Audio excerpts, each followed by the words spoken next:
Good afternoon ladies and gentlemen. Nandito ako ngayon sa Leon. Barangay ano hindi gani? Barangay. Ano hindi gani barangay? Basta we're going to Imoy Falls and we're about to cross the hanging bridge. They call it Frank Bridge. So lantawan ninyo. Nan. Nan. So medyo improvise lang siya. Medyo improvise lang sa nga bridge lang tawa kabilyal. Ano galilibat ako kabilya lang ang ginakaptan na. Yung mga audience impact kami slalom na. Tapos so ari na.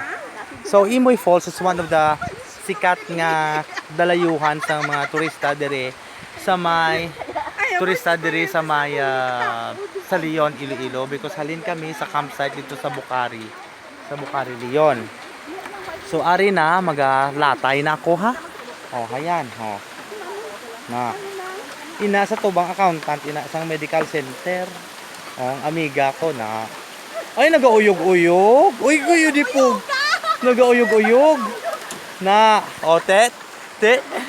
Di ko mga alang-alang kalang di ladies and gentlemen. Tapos mega video to sa dalo mo. Na. Sige. O lang tawa lang amon agyan amon alutsan mo. Gani man. Hello. Na. So ari na kami. So kinala mabika mo gid todo para nga mabalaan mo. Ha, na alright. Sige. O tama na ni kido lapit na lang ko sa puno.